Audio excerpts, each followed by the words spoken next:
निकाय चुनाव की वोटिंग के बीच दूसरे दौर के प्रचार के लिए सीएम योगी आदित्यनाथ अयोध्या में थे।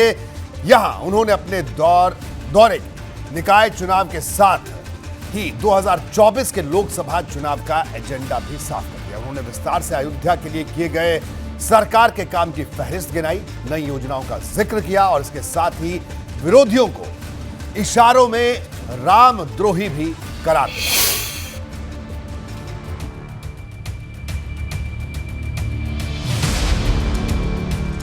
विरोधी लोग क्या करते थे कि परिंदा भी पर नहीं मार सकता, लेकिन राम भक्तों ने जता दिया था कि परिंदा ही नहीं, लाखों लाख कार सेवक अयोध्या पहुंचेगा, और उन्होंने पहुंच करके उस समय अपनी ताकत का एहसास भी करा दिया था।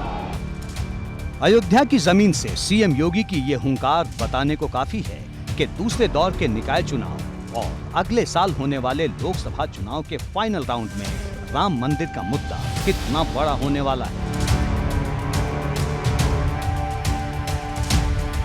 सपा पर चुभने वाला हमला बोलते हुए सीएम योगी ने कहा कि सपा की सरकार बनने के बाद पहला फैसला राम जन्मभूमि पर हमला करने वालों पर से मुकदमे वापस करना होता था, लेकिन अब हालात बदल चुके हैं।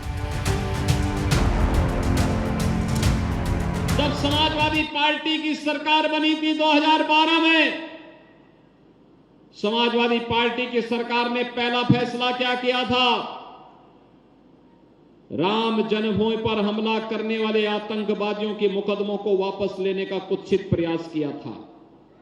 हम आभारी हैं माननीय न्यायालय के, उच्च न्यायालय के, जिन्होंने समाजवादी पार्टी की इस कुत्सित मंशा को पूरा नहीं होने दिया। चुनाव प्रचार के इस महामंच से सीएम योगी ने राम राज्य का मतलब समझाया और ये भी बताया कि उनकी सरकार में सबका साथ और सबका विकास का मतलब क्या होता है। हमने राम राज्य की उस परिकल्पना को साकार किया। योजना सबके लिए, तुष्टीकरण किसी के नहीं। हमने तुष्टीकरण की नीति पर नहीं चले, हम तो सशक्तिकरण की नीति पर चले हैं। समाज के सशक्तिकरण के कार्यक्रम को आगे बढ़ाना, समाज के हर तबके के सशक्तिकरण के कार्यक्रम को आगे बढ़ाना, आवास की सुविधा हर गरीब को उसकी जाति, उसका मत, उसका मजहब देखे बगैर योजना का लाभ मिले।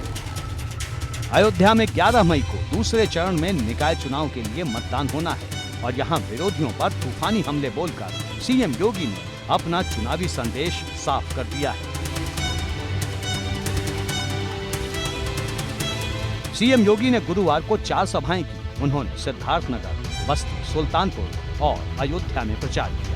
हर जगह सपा को सीधे निशाने पर लिया। पिछली सरकारों ने बस्ती को तो वहां पहुंचा दिया। एक साहित्यकार को यह भी कहना पड़ा था कि बस्ती को बस्ती कहूं तो का को कहूं उजाड़। भाइयों बहनों, आज बस्ती इस मुहावरे से ऊपर उठ करके एक नए ओज और तेज के साथ डबल इंजन सरकार में बुलेट स्पीड की स्तर पर कार्य करती हुई दिखाई दे रही है। 11 मई को निकाय चुनाव के दूसरे दौर में सुल्तानपुर समेत 38 जिलों में वोटिंग होगी। इसके लिए मुद्दों को सीएम योगी तेजी से धार देते नजर आए। भाइयों बहनों, लोकतंत्र में आपके वोट की ताकत हर भ्रष्टाचारी को और हर माफिया को जमीन दिखा सकती है, सही ठिकाना दिखा सकती है। ये वही धरती है जिसके बारे में कहा जाता है कि भगवान श्री राम के पुत्र कुश ने इसके नवनिर्माण में अपना योगदान किया।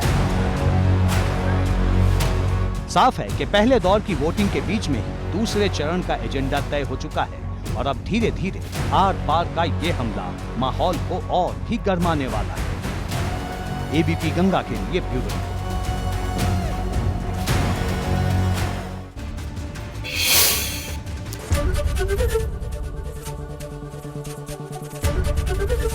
एबीपी गंगा, खबर आपकी, जुबान आपकी।